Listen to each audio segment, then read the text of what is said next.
한겨울, 눈이 멈추지 않던 밤. 조선의 한 양반가에서 8살 쌍둥이 형제가 사라집니다. 집안 사람들은 묻지 않았고 어른들은 눈을 돌렸으며 계모는 울면서 말합니다. 아이들이 스스로 나간 듯 하옵니다. 그날 이후 집안은 이상해지기 시작합니다. 곡식은 줄고 돈은 새고 사람 사이의 믿음이 하나둘 무너집니다. 옛말에 이런 말이 있지요. 사람을 버리면 집안이 먼저 버림받는다. 이 이야기는 복수보다 무서운 인과응보, 그리고 결국 정직한 사람만 남는 집안의 말로를 그린 이야기입니다. 계모가 버린 쌍둥이 형제. 그 이야기 지금 시작합니다. 안녕하세요. 사랑방 야담에 오신 여러분 반갑습니다. 항상 건강하세요. 영상 전 구독, 좋아요 눌러주시고 오늘 야담 시작하겠습니다. 옛날 옛적 조선 후기 어느 고을에 윤가라는 제법 이름난 집안이 있었습니다. 대대로 참봉을 지낸 양반 집안으로 고을 사람들은 윤가를 보며 고개를 숙였지요. 그런데 윤가의 가장 윤참봉은 일찍 상처를 하고 말았습니다. 아내를 잃은 슬픔에 한동안 홀로 지내던 그는 결국 새장가를 들었지요. 새로 들어온 계모 박씨는 40이 채 안 된 과부 출신이었습니다. 얼굴은 수려했으나 눈빛은 차가웠지요. 박씨가 안채를 차지하자 집안 분위기가 묘하게 바뀌기 시작했습니다. 윤참봉에게는 전처소생 쌍둥이 아들이 있었습니다. 형의 이름은 성주, 동생의 이름은 성민이었지요. 8살 된 두 아이는 영특하기로 고을에서 소문이 자자했습니다. 그의 겨울은 유난히 추웠습니다. 섣달 20날 한방눈이 내리던 밤이었습니다. 아침이 되자 온 집안이 발칵 뒤집혔지요. 성주와 성민이 흔적도 없이 사라진 것이었습니다. 도련님들이 안 보입니다. 하인들이 온 집안을 뒤졌으나 아이들은 보이지 않았습니다. 방문은 안에서 잠겨 있었고 이불은 차갑게 식어 있었지요. 계모 박씨가 눈물을 뚝뚝 흘리며 나타났습니다. 아이고, 도련님들, 어찌된 일이옵니까? 그녀는 윤참봉 앞에서 무릎을 꿇었습니다. 마마님, 간밤에 무슨 일이라도 있었소? 윤참봉이 다급히 물었지요. 박씨는 고개를 떨구며 말했습니다. 소첩이 어찌 알겠사옵니까? 아이들이 제 발로 나간 것 같사옵니다. 제 발로? 이 추운 겨울밤에? 소첩도 믿기지 않사옵니다만. 박씨의 목소리는 떨렸으나 눈빛만은 이상하리만치 차분했습니다. 마을 사람들이 모여들었습니다. 고을에서 이름난 집안의 아이들이 사라졌다니 모두들 수군거렸지요. 참봉댁 도련님들이 없어졌다더군. 8살짜리 아이들이 어디로 갔겠소? 아무래도 이상하지 않소? 저 새댁이 온 뒤로 집안 분위기가. 사람들은 속삭였습니다. 하지만 누구도 감히 큰 소리로 말하지는 못했지요. 윤참봉은 사흘 밤낮을 아이들을 찾아 헤맸습니다. 온 마을을 뒤지고 산까지 뒤졌으나 아무런 흔적도 없었습니다. 박씨는 매일 안채에서 울음소리를 냈습니다. 아이고, 도련님들, 추운 데서 얼어 죽으면 어쩌나. 그러나 마을 노파 하나가 우물가에서 작게 중얼거렸습니다. 저 눈물이 너무 계산적이지 않소? 그 말을 들은 이는 고개를 끄덕였으나 입 밖에 내지는 못했습니다. 눈은 계속 내렸고 아이들의 흔적은 완전히 지워졌습니다. 눈이 그친 뒤 윤가 집안에서는 이상한 소문이 돌기 시작했습니다.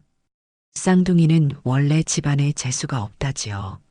한 몸에서 나온 두 영혼이라 집안 기운을 갈라먹는다고 하지 않소? 처음에는 누가 그런 말을 퍼뜨렸는지 알 수 없었습니다. 하지만 곧 그 말의 근원이 드러났지요. 계모 박씨였습니다. 박씨는 집안 어른들을 하나씩 찾아다니며 말했습니다. 큰 도련님 성주는 어려서부터 몸이 약했사옵니다. 약간만 해도 한 달의 쌀서 말은 들어갔지요. 작은 도련님 성미는 영특하기는 하나 두 아이가 함께 있으니 집안 재물이 둘로 나뉘지 않겠사옵니까? 어른들은 고개를 끄덕였습니다. 박 씨의 말에는 묘한 설득력이 있었지요. 더구나 쌍둥이라는 것이 옛말에도 상서롭지 못하다 했사옵니다. 박 씨는 눈물까지 글썽이며 말을 이었습니다. 소첩이 들어온 뒤로 집안에 우환이 끊이질 않았사옵니다. 곡식은 줄고 소는 병들고 이 모두 쌍둥이 때문이 아니겠사옵니까? 집안 큰어른이 한숨을 쉬었습니다. 그래도 참봉의 자식인데 어르신 자식이라 해도 집안을 망치는 자식이라면 달라야 하지 않겠사옵니까? 박 씨의 목소리에는 도끼가 서려 있었습니다. 윤참봉은 갈팡질팡했습니다. 아내 말도 일리가 있고 어른들의 걱정도 이해가 갔지요. 무엇보다 그는 마음이 약한 사람이었습니다. 아이들이 돌아오면 그때 생각해 보겠소. 윤참봉의 대답은 힘이 없었습니다. 그날 밤 박 씨는 늙은 하인 하나를 불렀습니다. 너는 나를 따르겠느냐 아니면 이 집에서 쫓겨나겠느냐? 하인은 떨며 무릎을 꿇었습니다. 마님, 분부만 내려주시옵소서. 박 씨가 천천히 말했습니다. 오늘 밤 아이들을 데리고 나가거라. 산 아래 주막 근처에 내려놓고 오면 된다. 쌀 2말과 은전 1잎을 주마. 하인의 얼굴이 하얗게 질렸습니다. 그러나 마님, 도련님들을 말대꾸하느냐? 박 씨의 목소리가 차갑게 식었습니다. 하인은 더 이상 말할 수 없었지요. 그날 한밤중이었습니다. 성주와 성민은 잠결에 누군가 이불을 걷어내는 것을 느꼈습니다. 늙은 하인이 두 아이의 입을 막으며 속삭였습니다. 도련님들, 조용히 하십시오. 따라오십시오. 무슨 일이요? 성주가 작게 물었습니다. 하인은 대답하지 않았지요. 두 아이는 부엌 뒤 문으로 끌려나갔습니다. 눈은 다시 내리기 시작했고 차가운 바람이 살을 에웠습니다. 아저씨, 우리 어디 가는 거요? 성민이 떨리는 목소리로 물었습니다. 하인은 고개를 돌리지 않았습니다. 그저 두 아이의 손을 잡고 산길을 내려갔지요. 한참을 걸어 산 아래 주막 근처에 이르렀을 때 하인이 멈춰 섰습니다. 도련님들, 용서하십시오. 하인의 목소리가 떨렸습니다. 그는 품에서 작은 보자기를 꺼내 바닥에 놓았습니다.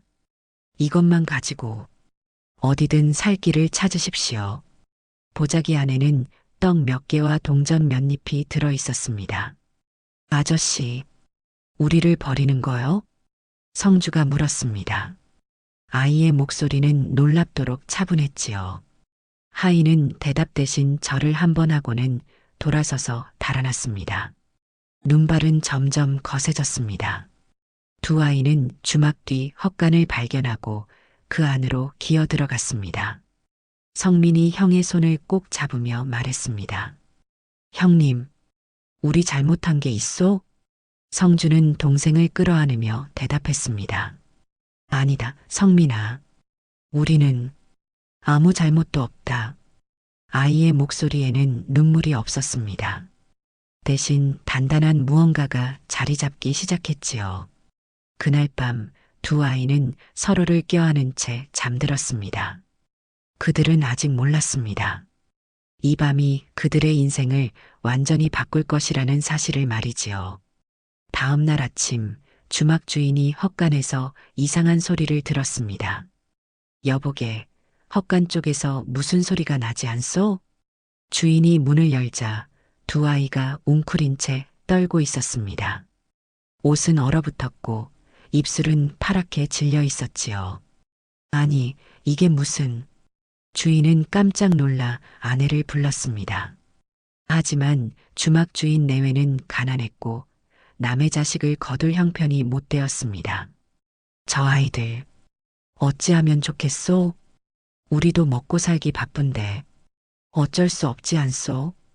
주인 내외는 안타까워하면서도 발길을 돌렸습니다. 그때였습니다. 잠깐만 기다리시오. 한 여인의 목소리가 들렸습니다. 39쯤 되어 보이는 과부 바느질꾼이었지요. 그녀의 이름은 김씨였습니다. 김씨는 마을에서 품을 팔아 겨우 연명하는 가난한 과부였습니다. 병든 딸 하나를 키우며 살아가는 처지였지요. 저 아이들, 제가 데려가겠습니다. 주막 주인이 놀라 물었습니다. 부인, 당신도 형편이 어려우시지 않소? 어찌 남의 자식까지? 김씨가 조용히 대답했습니다. 형편이야 어렵지요. 하지만 저 아이들을 그냥 두고 가면 제 마음이 더 아플 것 같습니다. 그녀는 두 아이에게 다가가 무릎을 꿇었습니다. 아이들아, 일어날 수 있겠느냐? 성주가 먼저 눈을 떴습니다. 형은 여인의 얼굴을 또렷하게 바라보았지요. 그리고는 동생을 깨웠습니다. 성민아, 일어나거라. 성민이 천천히 눈을 떴습니다. 동생은 여인의 눈빛을 보더니 작게 말했습니다. 이분은 나쁜 사람이 아니에요, 형님. 김씨는 놀랐습니다. 아이가 자신의 마음을 읽은 것 같았지요. 얘들아, 너희 이름이 무엇이냐? 소희는 성주라 하옵고 이 아이는 제 동생 성민이옵니다. 성주의 말투는 8살 아이답지 않게 차분했습니다. 게다가 소인이라는 말을 쓰는 것을 보니 양반집 자식임이 분명했지요. 양반댁 도련님들이 어찌 이런 곳에? 김씨가 묻자 성주가 짧게 대답했습니다. 저희는 버림받았습니다. 아이의 목소리에는 감정이 없었습니다. 오히려 그것이 더 가슴 아팠지요. 성민은 달랐습니다. 동생은 김씨의 치마를 붙잡으며 눈물을 글썽였습니다. 아주머니, 저희가 정말 재수 없는 아이들인가요? 쌍둥이라서 집안 기운을 갈라먹는다고. 김씨는 성민을 끌어안았습니다. 아니란다. 너희는 아무 잘못도 없어. 남의 자식이라도 사람은 사람이다. 그날부터 두 아이는 김씨의 작은 초가집에서 살게 되었습니다. 김씨에게는 11살 된 딸 분이가 있었습니다. 분이는 태어날 때부터 다리를 절었지요. 하지만 마음씨는 고왔습니다. 어머니, 이 아이들은 누구예요? 앞으로 우리와 함께 살 동생들이란다. 분이는 두 아이를 반갑게 맞아주었습니다. 처음 며칠간 성주는 거의 말이 없었습니다. 형은 구석에 앉아 무언가를 끊임없이 생각하더군요. 김씨가 걱정스럽게 물었습니다. 성주야, 무슨 생각을 그리 하느냐? 아주머니, 저희를 버린 이유를 알고 싶습니다. 이유? 네. 사람은 이유 없이 움직이지 않습니다. 반드시 뭔가 계산이 있었을 것입니다. 8살 아이의 입에서 나온 말이라고는 믿기지 않았습니다. 반면 성민은 달랐습니다. 동생은 김씨와 분이에게 빠르게 마음을 열었지요. 누나, 다리가 아프지 않아요? 응, 괜찮아. 제가 나중에 크면 꼭 누나 다리 고쳐드릴게요. 형님이 약 만드는 법을 배울 거래요. 성민은 사람의 마음을 읽고 위로하는 재주가 있었습니다. 김씨는 종종 놀라곤 했지요. 성민이는 사람 마음을 참 잘 아는구나. 저는요, 사람 눈을 보면 알 수 있어요. 그 사람이 착한지 나쁜지. 한 달쯤 지났을 때 성주가 김씨에게 말했습니다. 아주머니, 소인이 장터에 나가 심부름을 하고 싶습니다. 아직 어린데 무슨... 아니옵니다. 저희는 이제 먹고 살 방법을 배워야 합니다. 울지 않고 살아남는 법을 말이지요. 김씨는 아이의 눈빛을 보고 놀랐습니다. 그 눈에는 어른 같은 단단함이 있었지요. 성민이는 어찌 생각하느냐?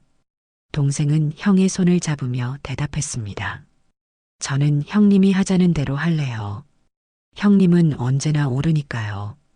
두 아이는 서로 다른 재능을 가졌지만 서로를 완전히 믿었습니다. 그날부터 성주는 셈과 글을 더욱 열심히 익혔습니다. 형은 주막 주인에게 빌린 책을 밤새 읽었지요. 성민은 장터에 나가 사람들을 관찰했습니다. 동생은 누가 거짓말을 하는지, 누가 진심을 말하는지 귀신같이 알아맞히더군요. 형님, 저 아저씨는 거짓말하고 있어요. 어떻게 아느냐? 눈이 자꾸 다른 데를 보거든요. 그리고 말할 때 손을 만지작거려요. 성주는 동생의 말을 믿었습니다. 그리고 그 관찰을 기록했지요. 두 아이는 비상하게 머리가 좋았습니다. 하지만 그들은 울지 않았습니다. 대신 서로 손을 잡고 살아남는 법을 배웠습니다. 그리고 마음속 깊은 곳에 언젠가 진실을 밝힐 것이라는 다짐을 품었지요. 윤가 집안에서는 이상한 일이 벌어지기 시작했습니다. 쌍둥이가 사라진 지 석 달쯤 지났을 때였습니다. 곡간지기가 윤참봉에게 말했습니다. 날이 이상하옵니다. 곡식이 자꾸 줄어드옵니다. 줄어든다니? 쥐라도 들었느냐? 쥐 때문이 아니옵니다. 장부와 실제가 맞지 않사옵니다. 윤참봉이 눈살을 찌푸렸습니다. 얼마나 차이가 나느냐? 쌀만 해도 한 달에 서말씩은 빠져나가옵니다. 윤참봉이 곡간을 살피려 하자 박 씨가 재빨리 나타났습니다. 나으리, 그것은 소첩이 처리한 일이옵니다. 부인이? 네, 집안 살림이란 원래 그러한 것이옵니다. 하인들 먹이고 손님 접대하고 장부에 다 적을 수는 없지 않겠사옵니까? 박 씨는 웃으며 넘겼습니다. 윤참봉은 아내의 말에 고개를 끄덕였지요. 하지만 일은 그것으로 끝나지 않았습니다. 석 달 뒤 빚쟁이가 찾아왔습니다. 참봉날이 차용증대로 은자 50냥을 갚아주시오. 무슨 소리요? 내가 언제 돈을 빌렸소? 빚쟁이가 종이 한 장을 내밀었습니다. 거기에는 윤가 차용증이라는 도장이 찍혀 있었지요.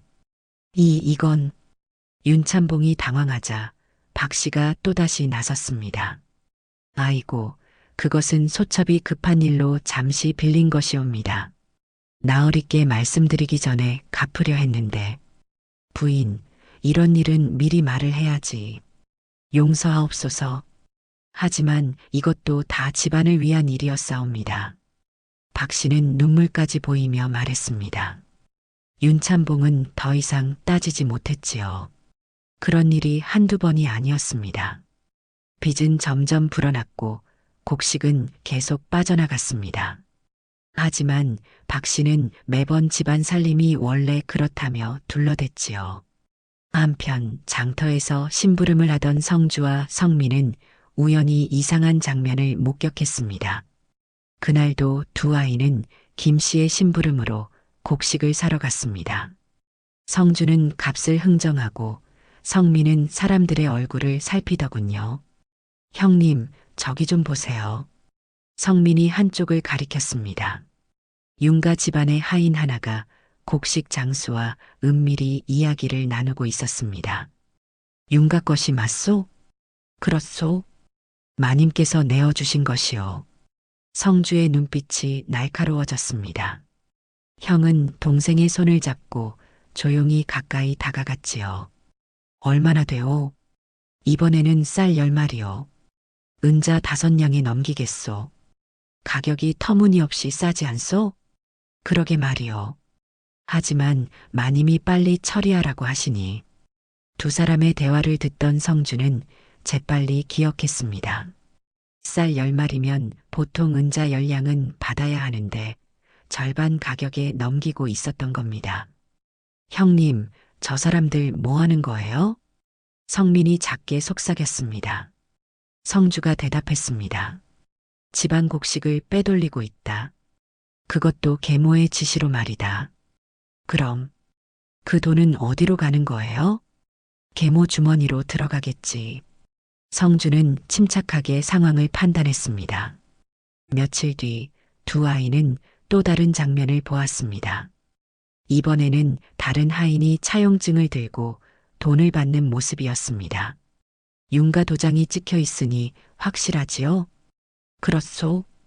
이것으로 은자 30냥을 받겠소. 윤참봉이 알고 있는 일이요? 그야 마님이 알아서 하시는 일이지요. 성주는 곧장 김 씨의 집으로 돌아와 말했습니다. 아주머니, 종이와 붓을 빌려주시겠습니까? 무엇에 쓰려고? 기록을 남기려 합니다.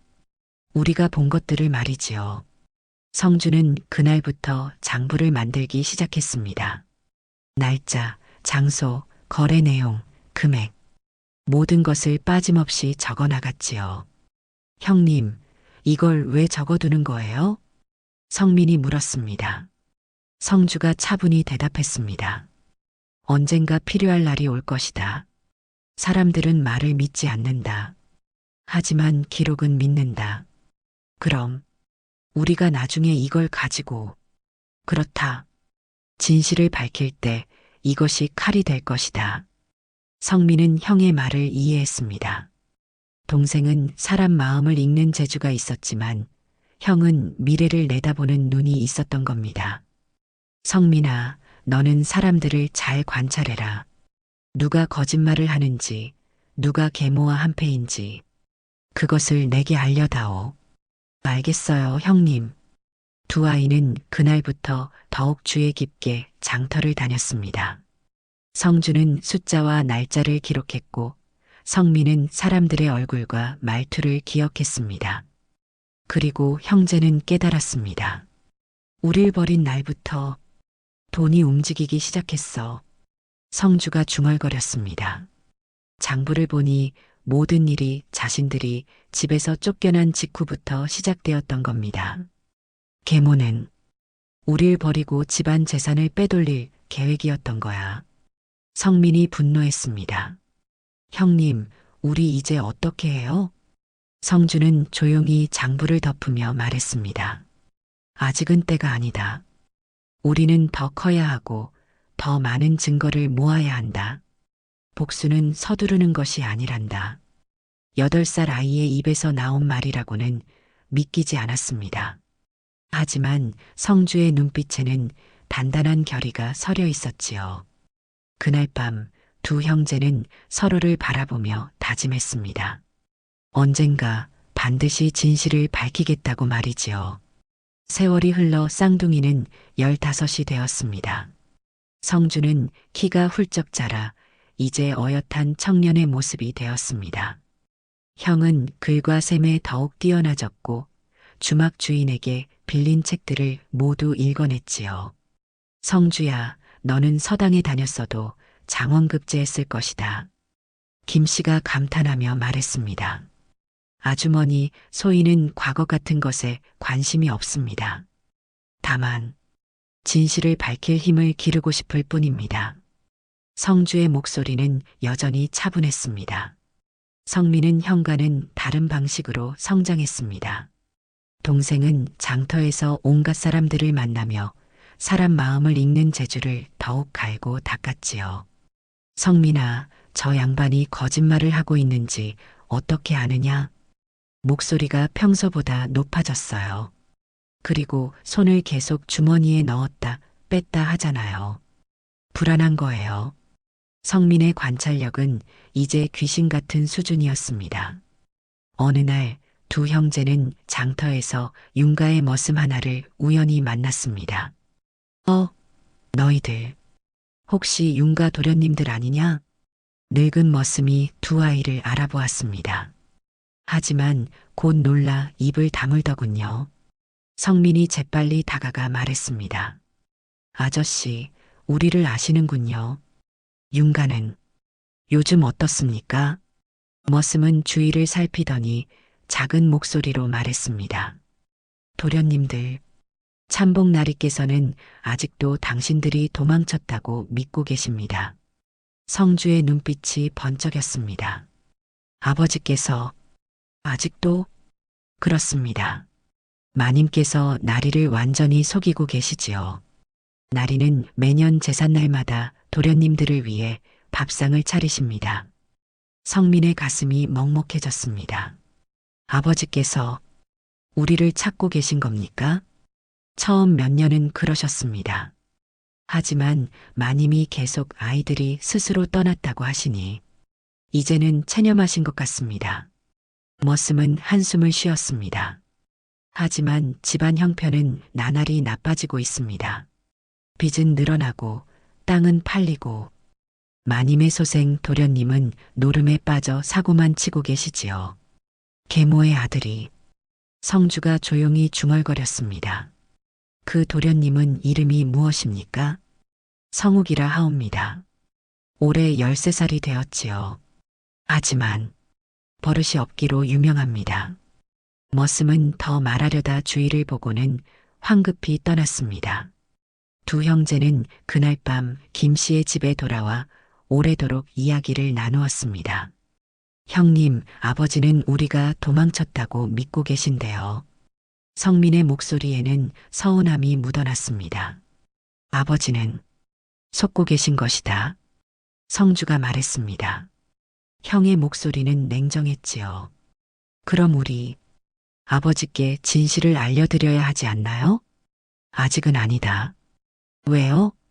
성주가 동생을 바라보며 말했습니다. 생각해 보아라. 우리가 지금 나타나 계모가 우릴 버렸다고 말하면 누가 믿겠느냐? 우리는 버림받은 아이들일 뿐이다.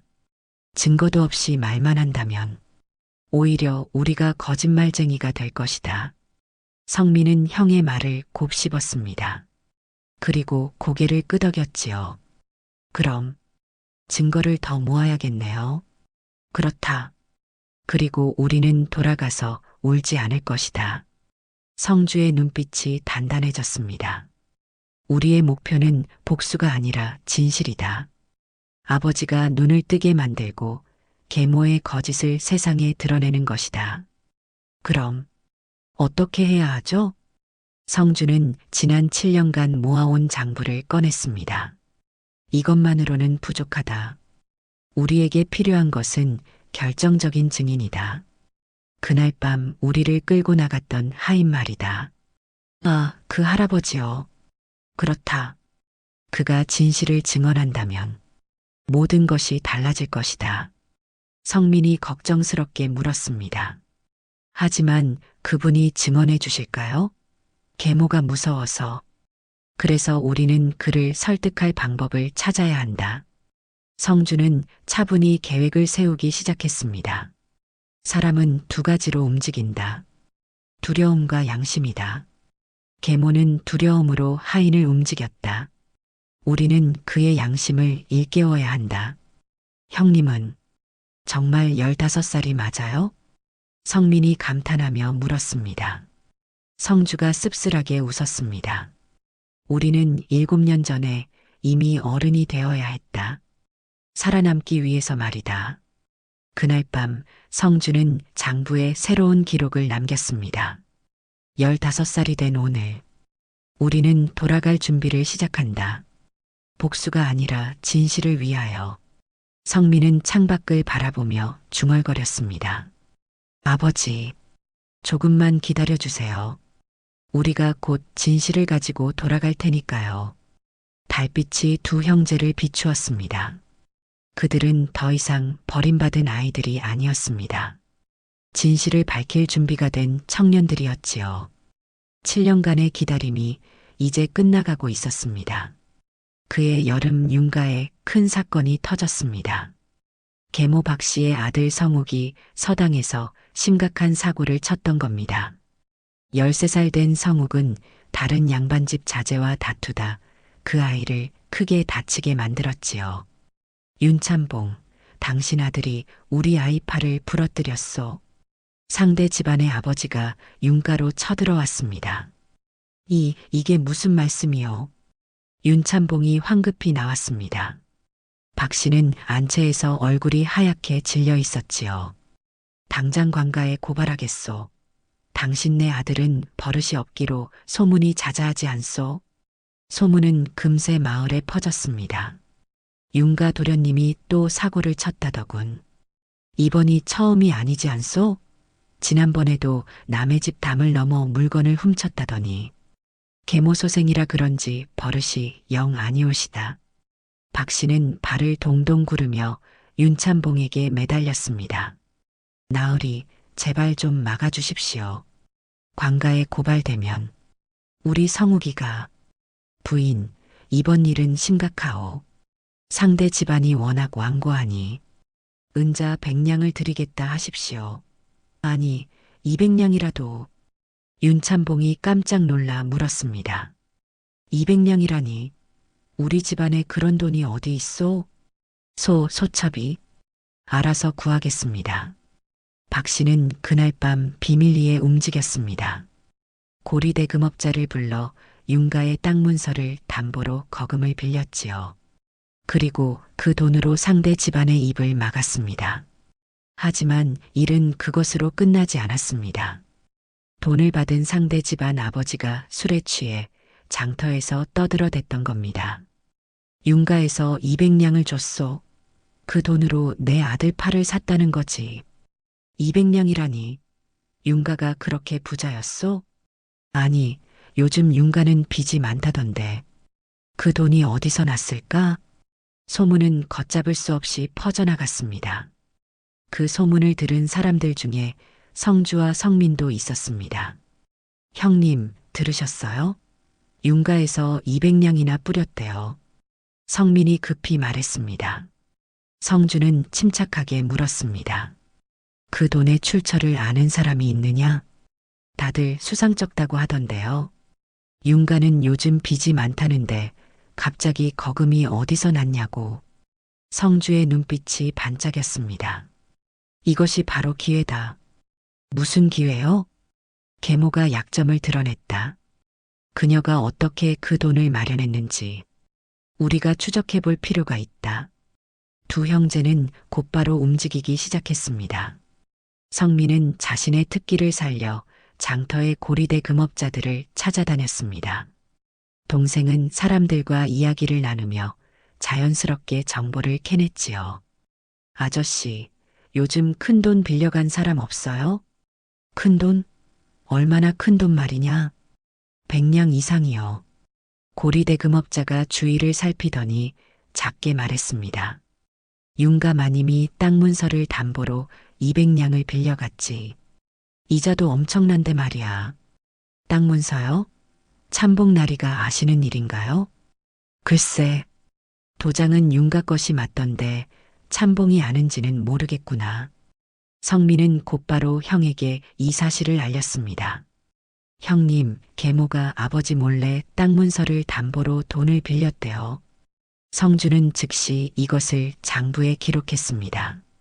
그리고 조용히 말했습니다. 이것은 단순한 빚이 아니다. 이것은 범죄다. 범죄요? 윤가의 재산은 아버지 것이다. 계모가 아버지 허락도 없이 땅 문서를 담보로 잡혔다면 이것은 횡령이나 다름없다. 성주는 계획을 세우기 시작했습니다. 우리에게 필요한 것은 세 가지다. 첫째, 계모가 빌린 돈의 증거. 둘째, 그 돈을 어디에 썼는지 증거. 셋째, 아버지가 이 사실을 모른다는 증거. 그걸 어떻게 구하죠? 차근차근 하나씩 모으는 거다. 성민이 다시 물었습니다.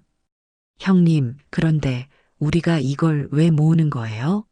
복수하려고요? 성주가 고개를 저었습니다. 아니다.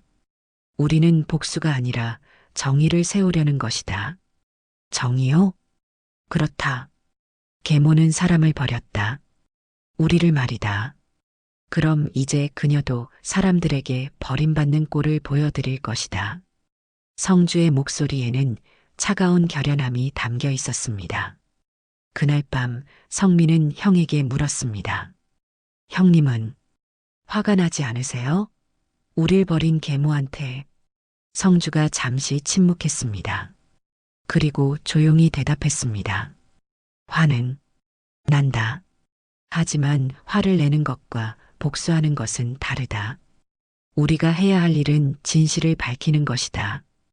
그것이 우리를 버린 이들에게 줄 수 있는 가장 큰 벌이다. 성민은 형의 말을 되새겼습니다. 동생은 사람 마음을 읽을 줄 알았지만 형은 사람의 마음 너머를 볼 줄 알았던 겁니다. 한편 윤가에서는 계모 박 씨가 불안에 떨고 있었습니다. 소문이 너무 많이 났어. 혹시 누가 의심하는 건 아닐까? 박 씨는 밤마다 악몽에 시달렸습니다. 꿈속에서 자신이 버린 쌍둥이가 나타나 자신을 노려보더군요. 집안의 금줄이 끊어지기 시작했습니다. 그리고 그 끝에는 진실이 기다리고 있었습니다. 겨울이 다시 찾아왔습니다. 쌍둥이가 버림받은 지 꼭 7년이 되는 해였습니다. 성주는 이제 16이 되었고 장부에는 계모의 제목이 빼곡히 적혀 있었습니다. 하지만 형은 아직도 움직이지 않더군요. 형님, 이제 충분하지 않나요? 이 정도면 성민이 조급해하며 물었습니다. 성주가 고개를 저었습니다. 아직이다. 우리에게 필요한 것은 결정적인 증인이다. 그날 밤 우리를 끌고 나갔던 하인 말이다. 하지만 그분을 어떻게 찾죠?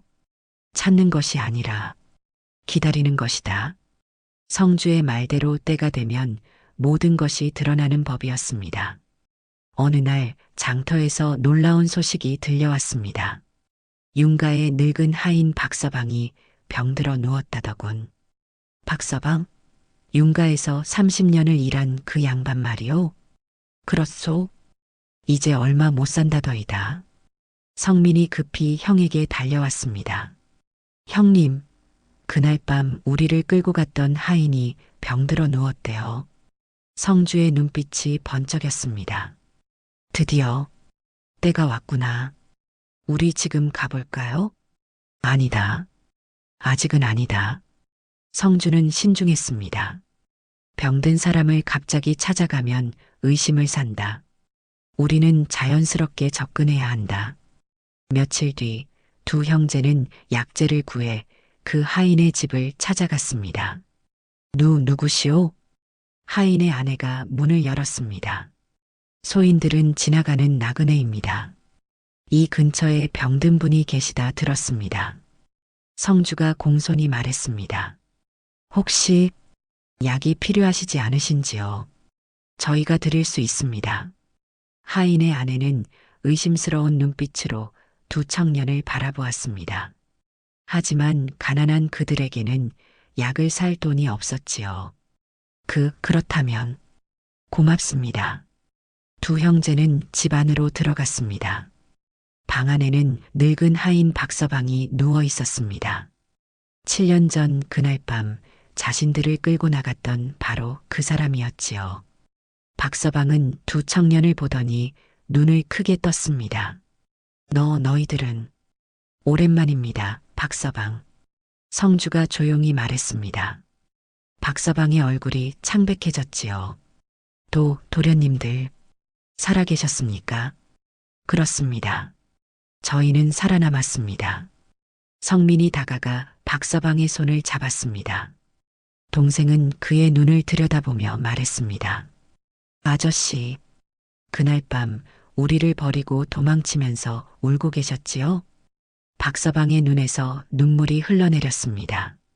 용서하시오. 용서하시오. 이 늙은이는 너무 겁이 많았습니다. 저희는 원망하러 온 것이 아닙니다. 성주가 말했습니다. 다만 진실을 듣고 싶을 뿐입니다. 그날 밤 무슨 일이 있었는지 말씀해 주십시오. 박서방은 한참을 울다가 입을 열었습니다. 마님께서 저를 부르셨습니다.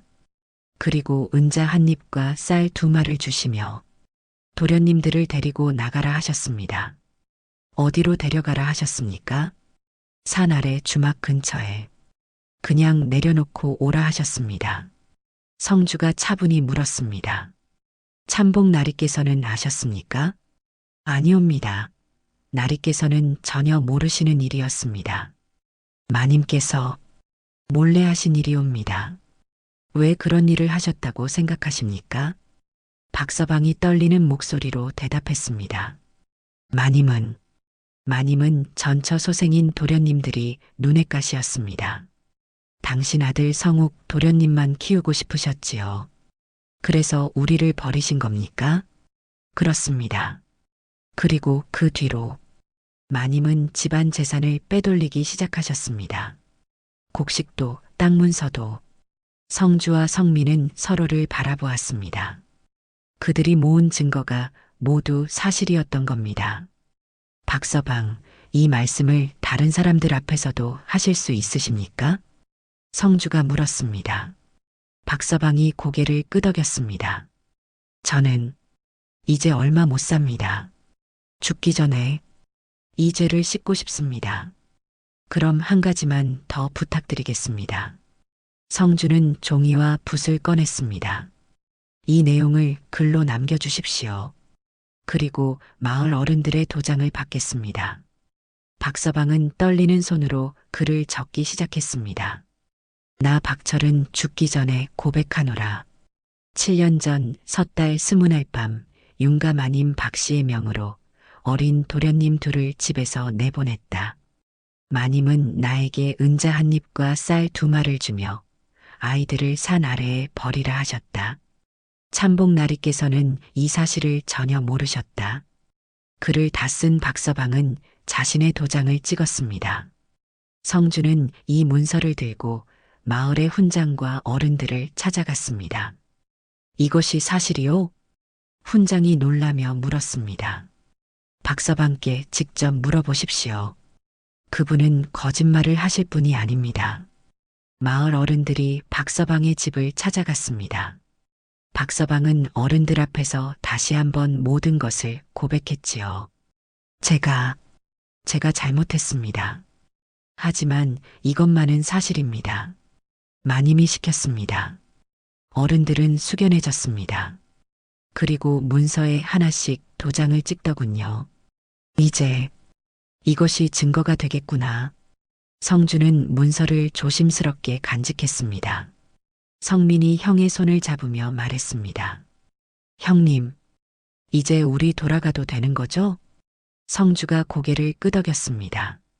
그렇다. 이제 칼은 필요 없다. 문서가 칼이 될 것이다.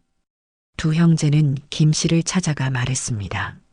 아주머니, 저희가 이제 가야 할 곳이 있습니다. 김 씨는 눈물을 글썽이며 두 청년을 안았습니다. 너희들 잘 자랐구나. 가거라. 그리고 떳떳하게 진실을 밝혀라. 아주머니, 은혜는 평생 잊지 않겠습니다. 너희가 잘 사는 것이 나에게는 가장 큰 보답이란다. 그날 밤 두 형제는 7년 만에 윤가로 향하는 길을 걸었습니다. 손에는 진실이 담긴 문서가 들려 있었습니다. 이제 복수가 아닌 정의가 시작될 것이었습니다. 윤가의 조상 제삿날이 다가왔습니다. 7년 전 쌍둥이가 사라진 그날도 바로 조상 제삿날을 며칠 앞둔 때였지요. 이번 제사에는 온 친족이 모인다더군. 그렇지. 윤가 큰댁 어른신이 오신다니 집안 대소사를 결정할 중요한 자리가 될 게야. 마을 사람들이 수군거렸습니다. 성주와 성민은 제삿날 아침 일찍 윤가 근처에 도착했습니다. 형님, 떨려요. 성민이 말했습니다. 동생의 손이 차갑게 식어 있었지요. 나도 그렇다. 하지만 우리는 준비되어 있다. 성주가 동생의 어깨를 다독였습니다. 기억해라. 우리는 복수하러 가는 것이 아니라 진실을 밝히러 가는 것이다. 떳떳하게 행동하면 된다. 두 형제는 정오가 될 때까지 기다렸습니다. 제사상이 차려지고 온 친족이 모두 모인 시각이었지요. 윤가 사랑채에는 20명이 넘는 친족들이 앉아 있었습니다. 윤참봉은 상석에 앉아 있었고 계모 박씨는 그 옆에서 공손한 척 앉아 있었습니다. 13살 된 성욱은 불만스러운 얼굴로 구석에 앉아 있더군요. 자, 그럼 제사를 시작하겠습니다. 윤참봉이 말했을 때였습니다. 문 밖에서 누군가의 목소리가 들렸습니다. 잠깐만 기다려 주십시오. 모든 사람이 문 쪽을 바라보았습니다. 문이 천천히 열리는 순간 사랑채 앞 모든 이가 숨을 멈췄습니다. 그리고 두 청년이 당당히 들어섰지요. 7년 전 그 어린 쌍둥이 성주와 성민이었습니다. 키가 훤칠하고 의젓한 모습의 성주, 그리고 눈빛이 맑고 또렷한 성민. 두 사람은 한겨울 눈 속에 버려졌던 그 아이들이 맞았지만 이제는 완전히 달라져 있었습니다. 사랑채가 순간 얼어붙었습니다. 저것들은 계모 박 씨의 얼굴이 새하얗게 질렸습니다. 그녀의 손이 떨리기 시작했지요. 윤찬봉은 눈을 크게 뜨고 두 청년을 바라보았습니다. 그의 입술이 파르르 떨렸습니다. 너희는 성주가 공손히 절을 했습니다. 동생 성민도 형을 따라 깊이 허리를 숙였지요. 아버님, 오랜만입니다. 불효자 성주와 성민이 인사를 올립니다. 성주, 성민, 정말 너희냐? 윤찬봉이 벌떡 일어났습니다. 그의 목소리는 떨렸지요. 친족들이 웅성거렸습니다. 저 아이들이 쌍둥이라더니 7년 전에 사라진 그 아이들 아니요? 도대체 어디서 살고 있었던 거요? 이게 무슨 일인가? 계모 박 씨가 재빨리 나섰습니다. 그녀는 놀란 표정을 감추려 애썼지요. 여보, 저것들은 도망쳤던 아이들입니다. 어찌 감히 제삿날에. 성주가 차분히 말했습니다. 도망쳤다고 하셨습니까? 그렇다. 너희는 제 발로 집을 나갔지 않느냐. 박 씨의 목소리가 떨렸습니다. 하지만 그녀는 억지로 당당한 척했지요. 성민이 한 걸음 앞으로 나왔습니다. 계모님, 저희가 제 발로 나갔다고 하셨지요? 그렇다. 그럼 왜 한겨울밤에 8살짜리 아이들이 집을 나가야 했을까요? 성민의 목소리는 조용했지만 또렷했습니다. 사랑채에 있던 모든 이가 귀를 기울였지요. 친족 중 한 어른이 물었습니다. 찬봉, 이게 대체 무슨 일이요? 아이들이 도망친 게 아니었단 말이요? 윤찬봉이 당황하며 대답했습니다. 저도 그렇게 알고 있었습니다. 성주가 품에서 문서 하나를 꺼냈습니다. 마을 어른들의 도장이 빼곡히 찍힌 종이었지요. 아버님, 그리고 친족 어르신들께 진실을 말씀드리겠습니다. 진실? 네. 저희는 도망친 것이 아닙니다. 버림받은 것입니다. 사랑채가 다시 한번 술렁였습니다. 무슨 소리냐? 박 씨가 소리쳤습니다. 그녀의 얼굴은 이제 창백을 넘어 흑빛이 되어가고 있었지요.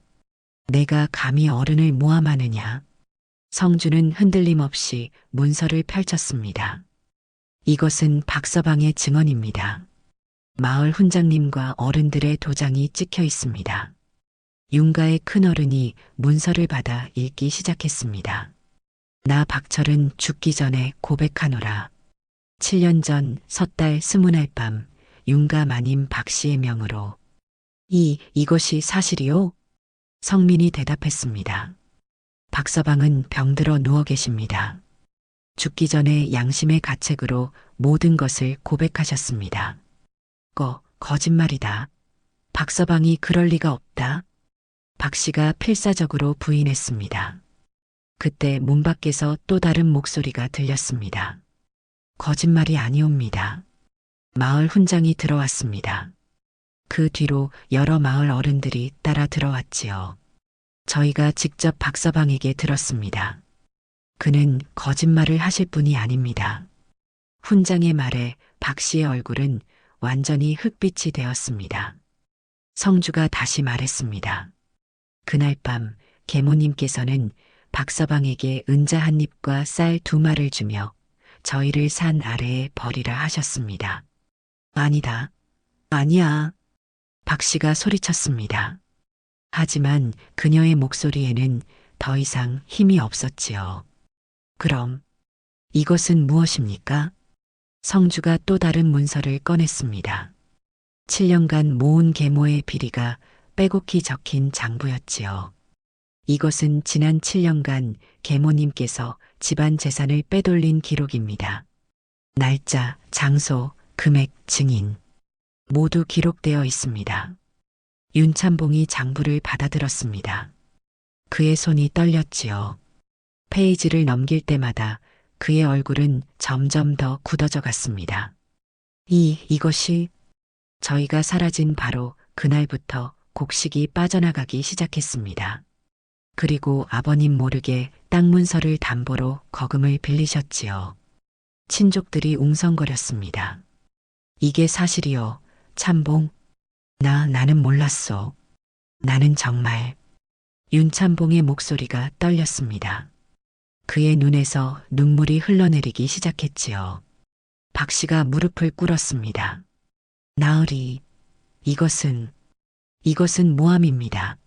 저 아이들이 저를 모함하는 겁니다. 하지만 아무도 그녀의 말을 믿지 않았습니다. 성민이 마지막으로 말했습니다. 계모님, 저희는 복수하러 온 것이 아닙니다. 다만 진실을 밝히러 왔을 뿐입니다. 침묵이 흘렀습니다. 그리고 윤찬봉이 천천히 무릎을 꿇었습니다. 성주야, 성민아, 아비가 잘못했다. 그의 목소리에는 깊은 회한이 담겨 있었습니다. 제삿날에 돌아온 두 형제. 그들은 이제 더 이상 버림받은 아이들이 아니었습니다. 진실을 밝힌 정의로운 청년들이었지요. 사랑채의 침묵을 깬 것은 윤가의 큰어른이었습니다. 박 씨, 이 모든 것이 사실이요? 큰어른의 목소리는 차갑고 단호했습니다. 박 씨는 바들바들 떨며 변명을 늘어놓았습니다.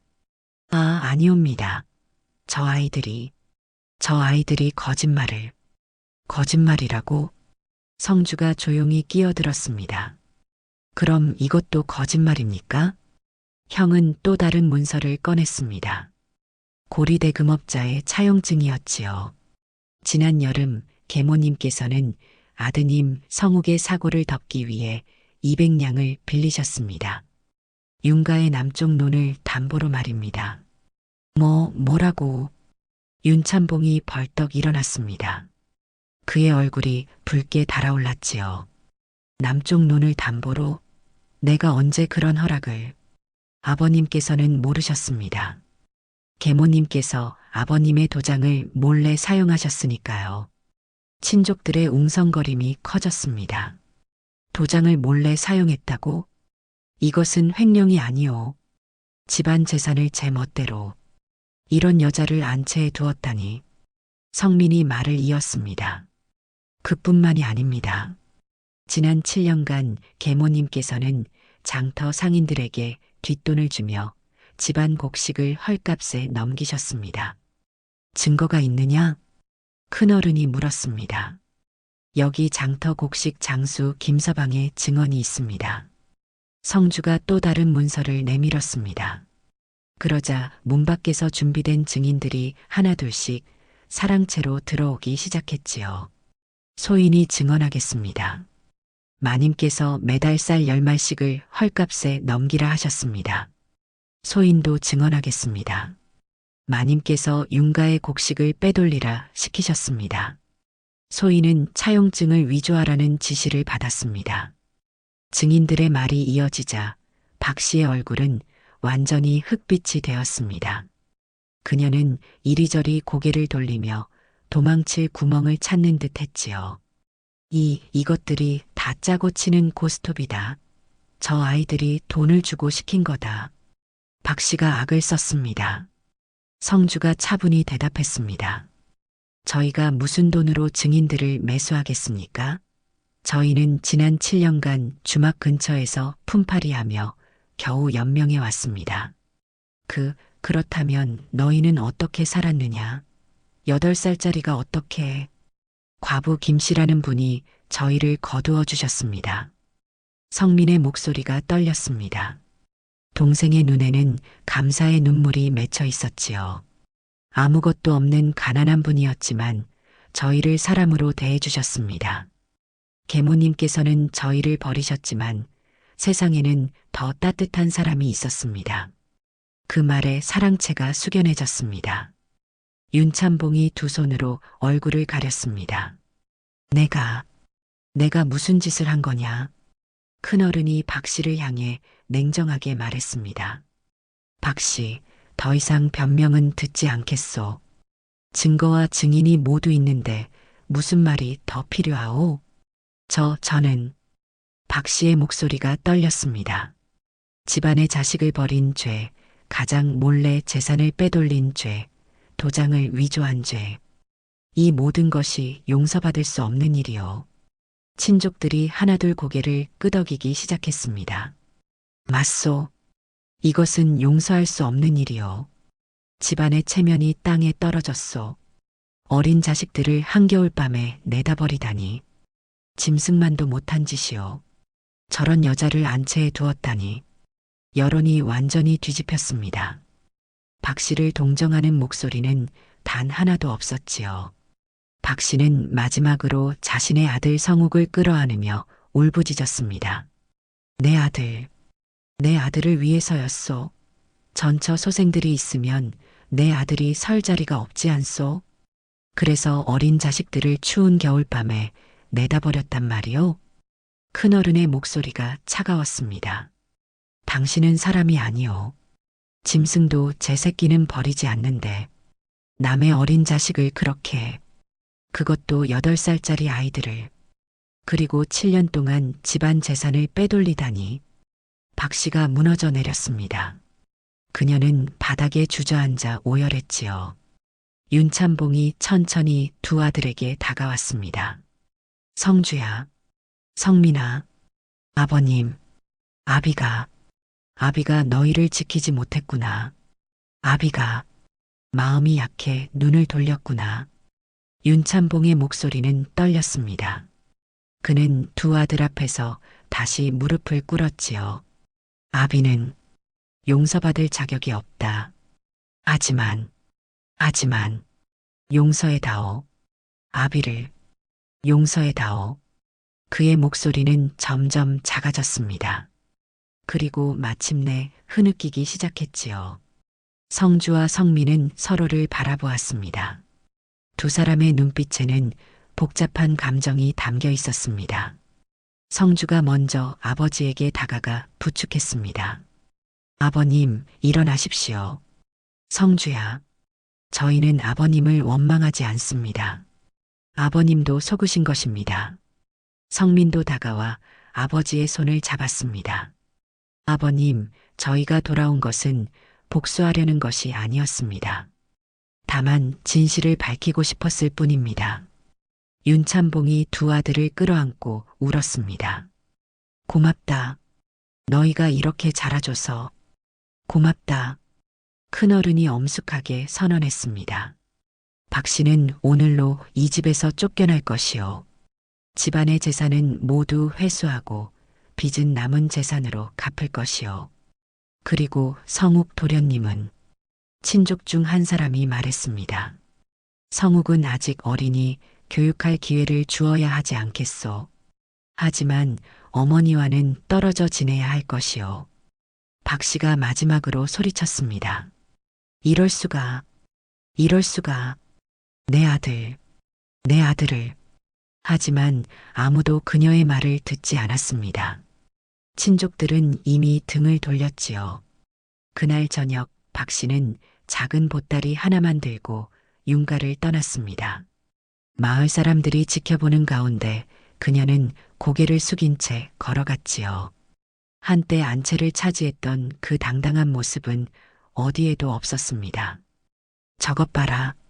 남의 자식을 버린 대가가 저런 거야. 인과응보로구나. 가장 무서운 벌은 매가 아니라 사람들 사이에서 이름이 지워지는 벌이지. 저렇게 쫓겨나는 것보다 더한 치욕이 어디 있겠소. 마을 사람들의 수군거림 속에서 박 씨의 뒷모습이 저녁 어스름 속으로 사라졌습니다. 가문은 무너졌지만 진실은 밝혀졌습니다. 그리고 그것이 가장 시원한 복수였습니다. 박 씨가 떠난 자리에는 차가운 바람만 불었습니다. 하지만 윤가의 사랑채에는 따뜻한 온기가 돌기 시작했지요. 정의가 승리한 날이었습니다. 박 씨가 떠난 뒤 윤가는 조용해졌습니다. 하지만 그 조용함은 텅 빈 고요함이 아니라 새로운 시작을 준비하는 침묵이었지요. 윤참봉이 두 아들을 불렀습니다. 성주야, 성민아. 아비가 할 말이 있다. 말씀하십시오, 아버님. 윤참봉은 한참을 침묵하다 입을 열었습니다. 너희는 원망하지 않느냐? 아비를. 성주가 차분히 대답했습니다. 원망하지 않는다면 거짓말이겠지요. 하지만 아버님, 저희는 이미 깨달았습니다. 무엇을? 사람은 완벽하지 않다는 것을 말입니다. 아버님도 저희도 모두 약한 사람일 뿐입니다. 성민이 말을 이었습니다. 아버님께서 마음이 약하셨던 것처럼 저희도 처음에는 두렵고 원망스러웠습니다. 하지만 김씨 아주머니를 만나면서 배웠어요. 용서하는 법을요. 윤참봉의 눈에 눈물이 맺혔습니다. 너희가 이렇게 자라줘서 고맙구나. 성주가 아버지에게 제안했습니다. 아버님, 소인이 한 가지 청이 있습니다. 무엇이든 말해보거라.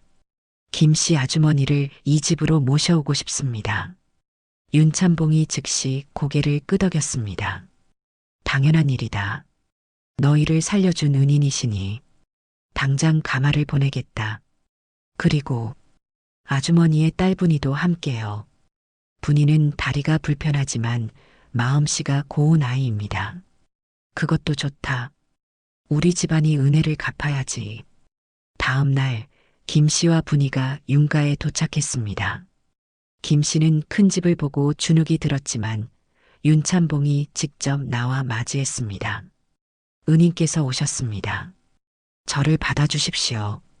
윤참봉이 깊이 절을 했습니다. 김씨가 깜짝 놀라 말했습니다. 나으리, 이게 무슨, 제 자식들을 살려주신 은혜를 어찌 갚겠습니까?